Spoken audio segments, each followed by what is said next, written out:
Right, hello everyone. I promised you a video on how you can boost your conversion rate on Etsy, and here it is. So, to start with, you need to ask yourself, are you optimizing your shop for search or are you optimizing your shop for sales? Because they are two different things. They're both important, but two very different things. And I would argue that as Etsy sellers, we often focus on the search element and getting found, but we tend to stop there. And that's why we can end up with lots of visits and lots of views in our shop, but it just doesn't convert into many sales. And we can be left thinking, well, I'm pretty sure it's not my products and I know I'm getting found, so what's happening? The good news is that the answers could very well be within our control. The bad news is how it all works. Let's think of it as cogs all turning together. If we think of our Etsy shop as a machine, we need to keep it moving with all of these different cogs. And the trouble is, some cogs are bigger and therefore we see them as more important,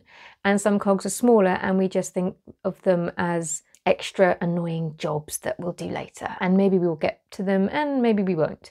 But the trouble is, each and every single one of those cogs has to spin in order for the whole machine to work. Now, one of the cogs that gets the most attention is SEO, which, before anybody comes at me, yes, I know SEO isn't the correct term. However, it's also what people understand when we talk about keywords and getting found in search and all of that. So I'm just going to go with it, okay?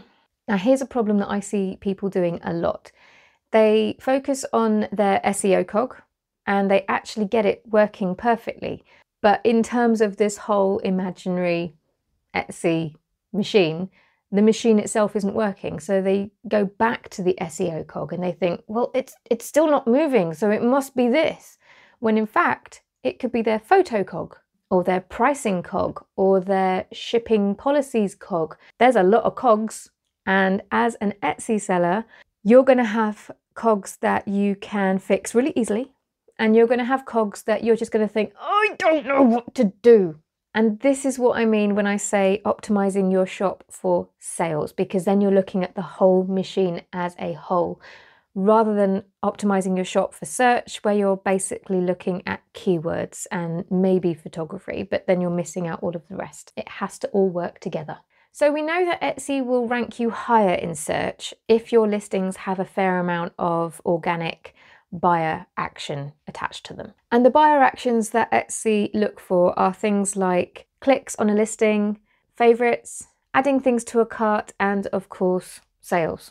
A quick point to mention with that, Etsy have also been very clear about saying that they look for those actions that happen within Etsy search. So if you were to share a link to a listing somewhere and you were to sort of say, hey, if anybody has 2 minutes, could you favorite this listing, show it some love? That's not going to count as a favorite that will give you a boost in search, because that's not an organic favorite. Etsy want to know what buyers' true behavior is, not what your mate's behavior is. So let's just say your SEO cog is working perfectly. Someone's put a search term into Etsy and your item is on page 1. What's the first thing you need? Obviously, it's going to be the click. And what is it that you need to focus on in order to get that click? Your thumbnail. There are some other things that Etsy say come into play, and I agree with them, but everyone's going to be a little different. Basically, Etsy say the thumbnail, the title, which sounds a lot like YouTube, pricing, shipping policies, and of course feedback. And yes, all of those things do count. But at this particular stage, step 1, the click, for me as a buyer, and I stress the word buyer here, when I'm searching for something on Etsy, it's the photograph, the first picture, and the title and the price. Those are the 3 things that will get me clicking on an item or not. Buyer behavior should be top of our minds through the whole process. Now we need to take off our seller hat and put on our buyer hat and think about how a buyer would react with our items. As a buyer, when I'm looking for something, of course, the photograph immediately will get my attention. And if something gets my attention, I will then look at the title and immediately then the price. And if that's piqued my curiosity, then I will click to find out more. I'm still not committed to buying, I'm now browsing.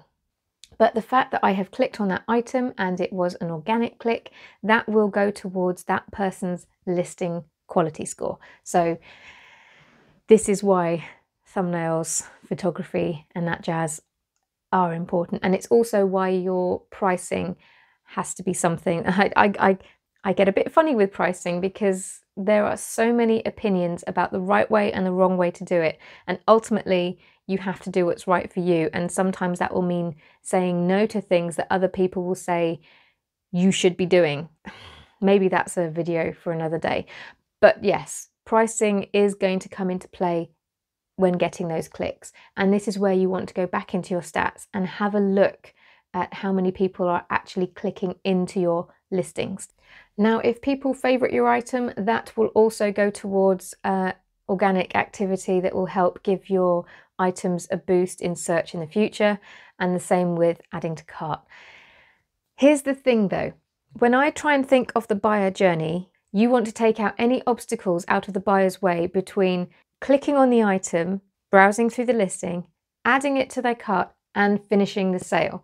Because if they favorite it, they will probably likely forget about it. If they add it to their cart, they might remember, because Etsy is pretty heavy on shouting at buyers, "You've got this in your cart, buy it!" I'm speaking from experience. My point is that in an ideal world, you would want the process to be click on the thing, view the thing, add the thing to the cart, buy the thing. If they're not going to do it immediately, there's something within that listing that has just not quite grabbed them or put an obstacle in their way. So you need to go through your listing and see what you can do to remove those obstacles. One of those things is to use as many photos as you can and a video.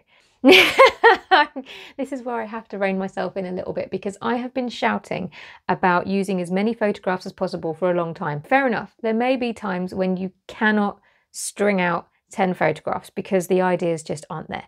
I have done this myself. For example, my digital downloads. I said it! For those who are new here, I seem to have a problem with saying digital. It was going so well.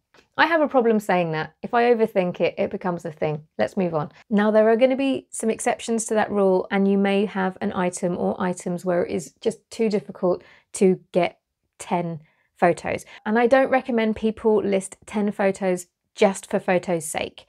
But I do think that it is so important to put your information in the photographs. And I mean from the description, because people do not read descriptions. I have been saying this for over 5 years, and I have a feeling I'm going to be saying it 5 years into the future again. People don't read descriptions. I know Etsy have said that they do. In fact, Etsy said that the next thing that they do from after clicking into an item is that they go to the description. And I know it's very unlike me to disagree with something that Etsy have said, but Etsy, people don't read the descriptions, mate. Honestly, they just don't. And that, my friends, is an obstacle. You don't want people to have to do lots and lots of extra clicks in order to get the information to make the decision to then purchase. So my advice is to take out that obstacle and put your important information in the description by all means, but also duplicate it in your photographs, because people will scroll through your photographs. That will be the first thing that they do. And if they can get all of the important information right there, they might even make the decision to buy from you right there. So this is why I am so passionate about this. If you have measurements, for example, or dimensions, stick it in a photograph. If you need to make sure that the buyer is aware that they are purchasing a digital download and will not be receiving a physical item in the post, put it in a photograph. If you need to let people know that there are shipping delays because the world's postal system has gone to pot, then put it in a photograph. I mean, you can put it elsewhere as well. You can put it everywhere that Etsy will allow you to, but put it in a photograph. I'm going to have that put on a t-shirt. I am going to make a t-shirt that just says, put it in a photograph. I need to write this down. Where's my pen? Put it in a photograph, put it in a photograph. Put it in a photograph. Where was I? Along with your photographs, I would highly recommend that you add a video as well. It reminds me of a program I watched years ago on people's buying habits. And don't anybody at me in the comments, okay? This wasn't my program, but they were talking about the differences between men's buying habits and women's buying habits. And they noticed that men tended to look along aisles and what have you until they saw something that caught their eye. And then they would look at it and they would make the decision there and then. They would either pick it up, stick it in their cart and carry on walking, or they would just leave it and carry on walking. Whereas women stop when something catches their eye. We pick things up more often than we don't. And I'll tell you, that has stuck with me because I cannot stop myself. If something catches my eye in a shop, less so in the times that we're in, but I want to pick it up and I want to touch it and see how much it weighs. And I just want to know. It's like making a connection with it almost. A bit of psychology going on there. And then I will decide whether or not I'm going to stick it in my cart and buy it, or if I'm going to go, nah, and stick it back on the shelf. Why am I telling you this as an online seller? Well, because that's an obstacle in the whole buying process that we have to get over. Up until now, we've only had photos, and something gets lost in those. As good as they can be, something gets lost. Whereas with a video, especially if you're selling clothing or something, for example, you can show the drape, you can show how the light hits it and the shadows, and something about it makes it come to life for us and allows us to connect more with it or not. And it's the nearest thing we have as online sellers to allowing our customers to picking something up and holding it. So good grief, if we are not making use of these videos, we are holding ourselves back. So let's just argue that someone has given you the click, they have looked through your photographs and your video. That could alone be enough to make somebody think, I think I might want to buy this. Where are they going to go to next? Well, you have to think again about the buyer journey. Most people will then want to make sure that one, they're going to get their item quickly, and two, that this is a trustworthy shop to buy from in the first place. Now, for that last one, you're going to go to the reviews. Let's just say the price is right and your reviews are good. There's no reason to suggest that people won't then just go, right, this is going in my cart. And that's better than a favourite. If somebody favourites your item, they do like it and that does help you in search in the future, but they might leave it there and forget about it. Someone sticks it in their cart, if they don't immediately buy from you, there's still a chance they might in the future. However, the longer they leave it, the less likely it becomes. So you want to make sure that they try and buy from you there and then. How can you do that?